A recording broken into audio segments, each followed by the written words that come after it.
I want to start today's deep dive by having you picture something. Just picture a specific screen. Yeah. It's a standard workstation monitor sitting in a hospital, and on that screen, there's a digital log, just a time-stamped audit trail of a medical event that just happened, Mm. and it reads, "New stroke consult 14 minutes ago." Wow. Okay. And I mean, in the context of a stroke, 14 minutes that's practically instantaneous. Right. We always talk about the golden hour when it comes to trauma, but with ischemic strokes, we're really talking about door-to-needle times.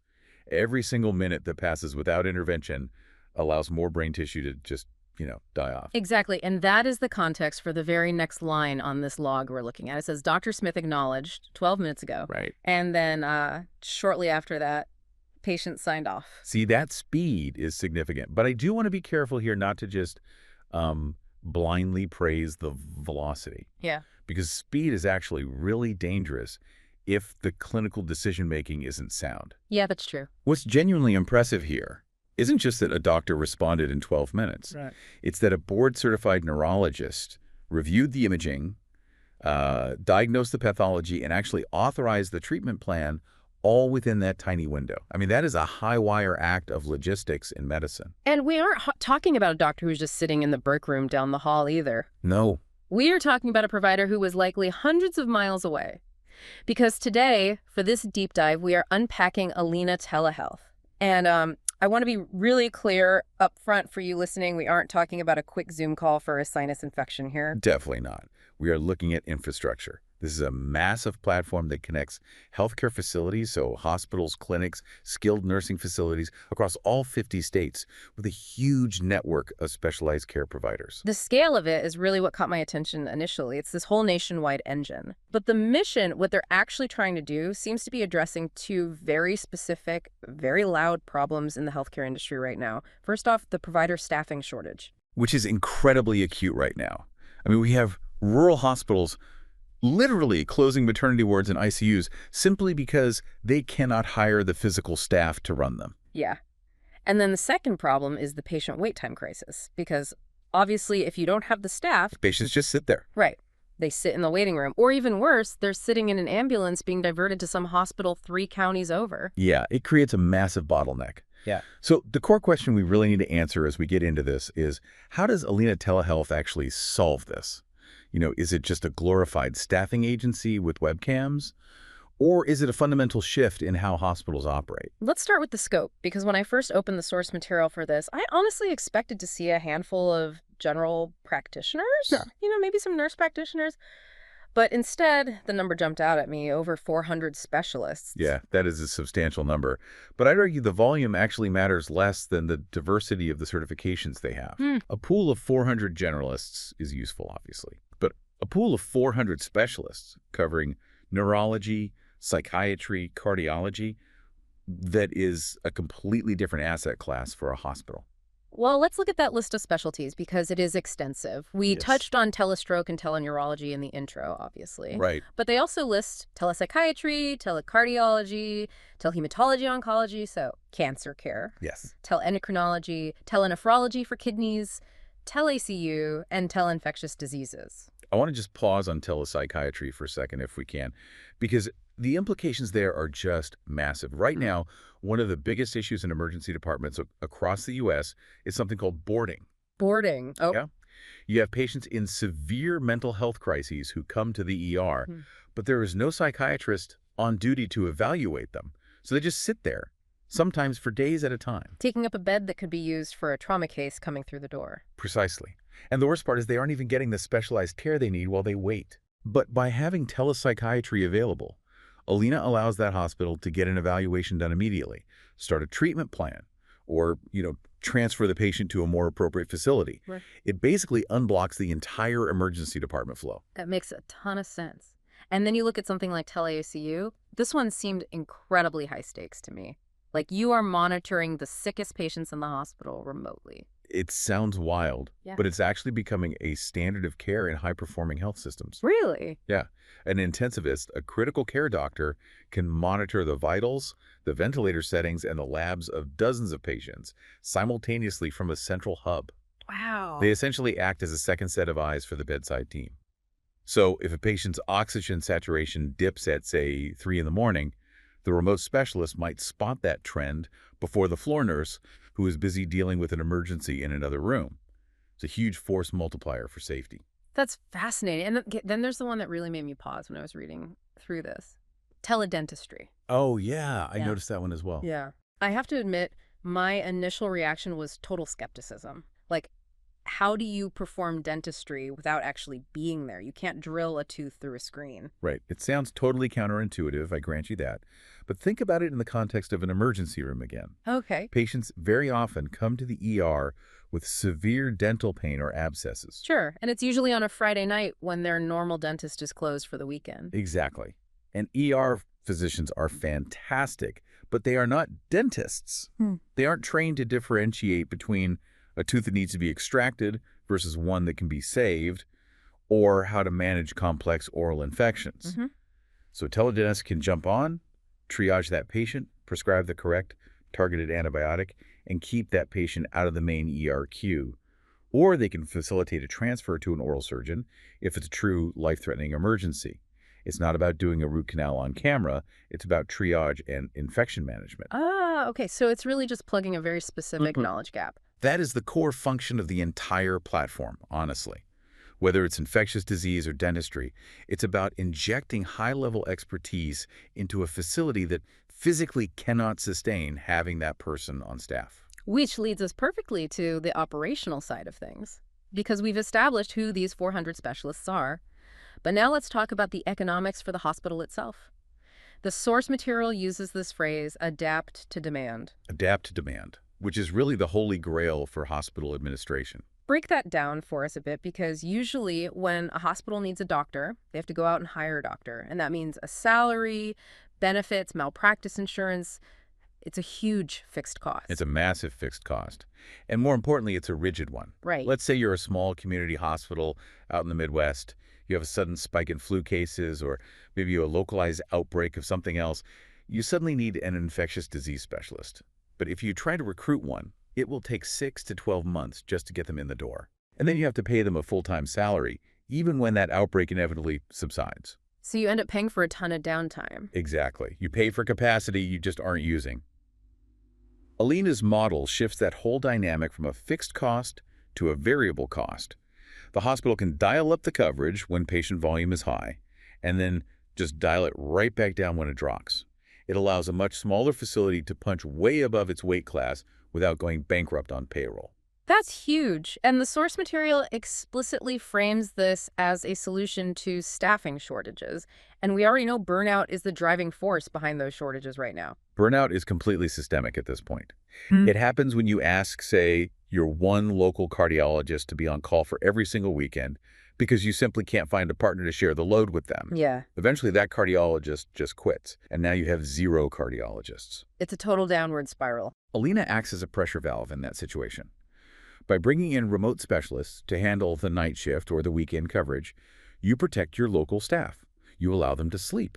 You allow them to have a life outside the hospital. That retention piece is arguably just as important as the patient care piece. So, okay, it sounds great in theory, but I want to talk about the friction for a minute. Because I've seen hospitals try to implement new software before. It's usually a total disaster. The doctors hate it, the nurses hate it, and nobody can ever remember their password. My guess, the dreaded interoperability problem. Right. But the source material claims that getting started with Alina involves, quote, little to no disruption, and that the platform integrates into your current office workflow.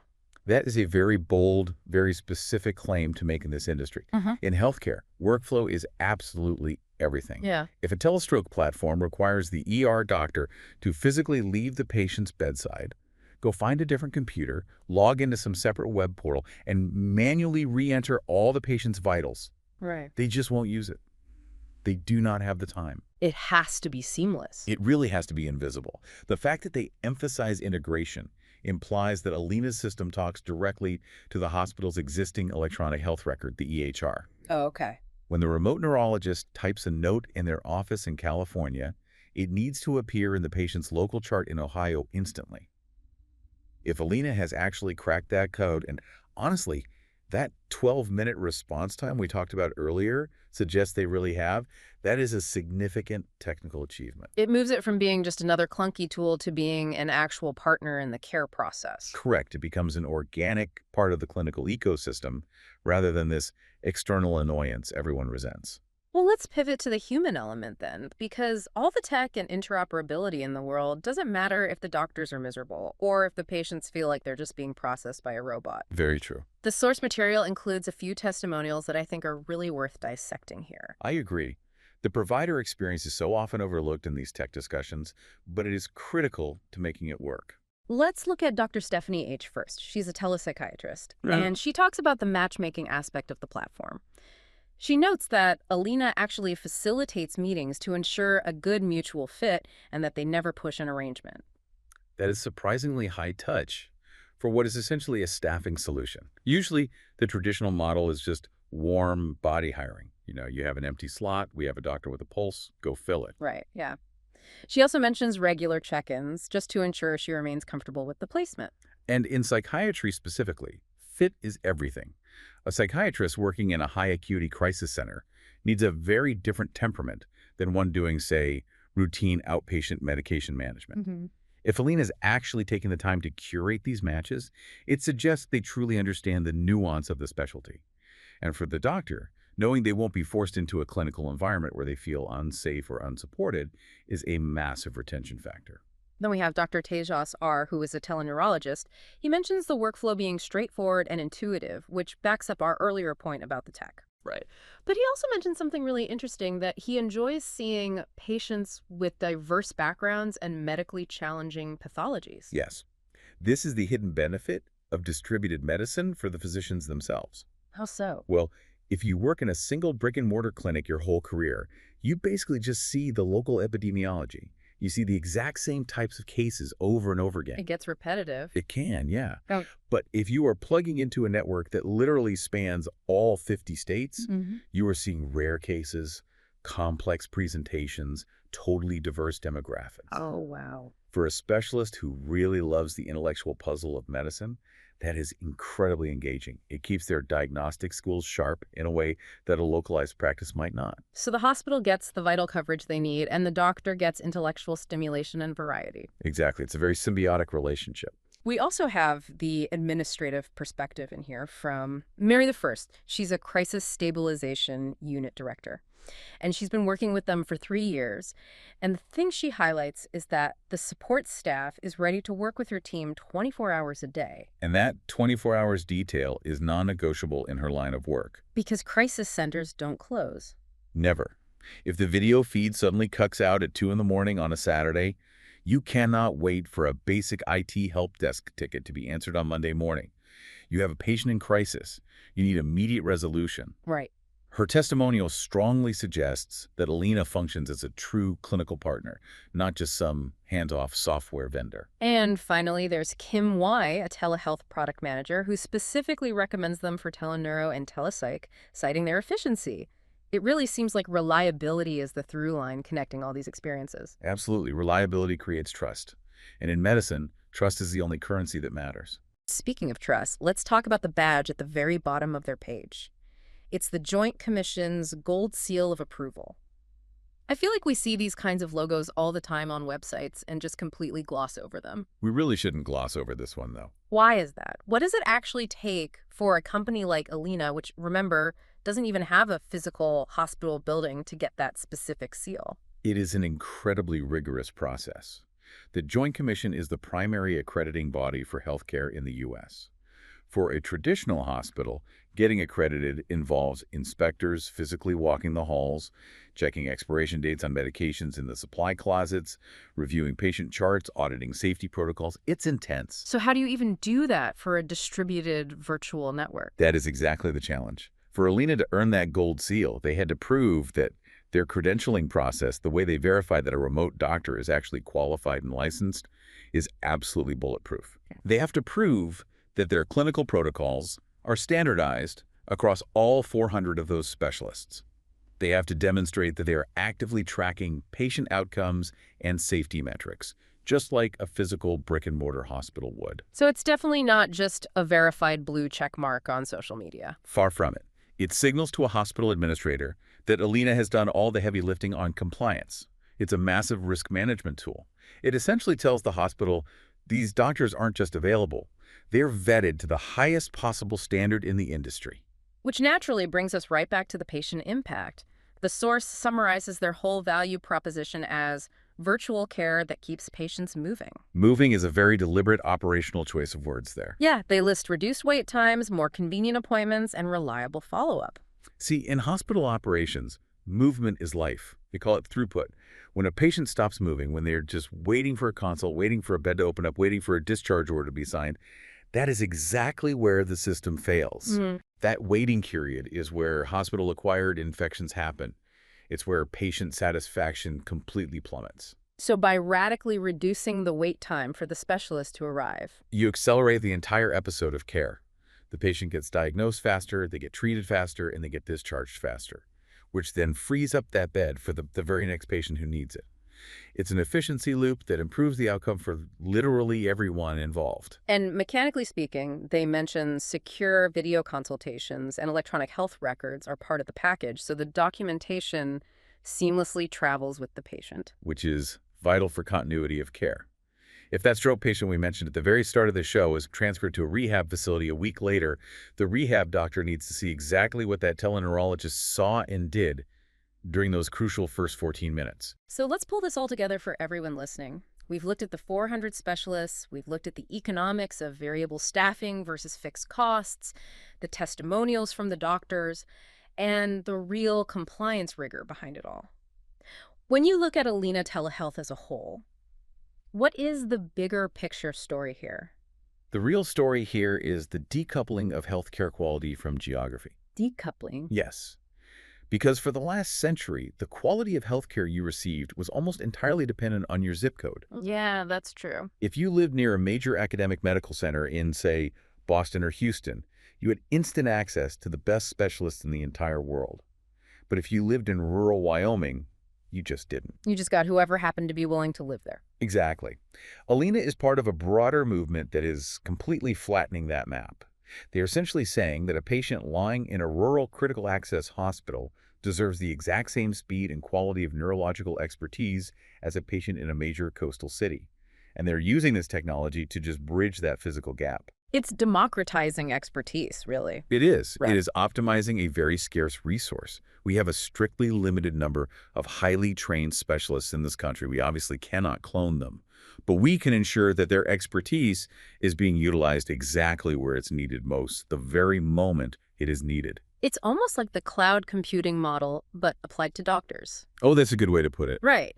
Like, instead of every single hospital needing their own massive server room, meaning their own full-time on-site staff of specialists, they just tap into the cloud whenever they need that extra processing power. That is a very apt analogy. It's the cloud hospital. And for you listening, whether you are a patient wanting faster care, a provider feeling burnt out, or just someone watching how complex industries evolve, this is a model of efficiency that actually seems to be working. It's a solution that acknowledges the harsh reality of the current healthcare landscape, the severe shortages, the rising costs, the complexity, and it builds a functional bridge right over them. It's pretty wild to think about. We started this deep dive with that stroke consult.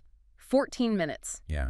In the time it took us to just sit here and break all this down, that hypothetical patient would have already been seen, definitively diagnosed, and probably be halfway to the ICU by now. Time is tissue.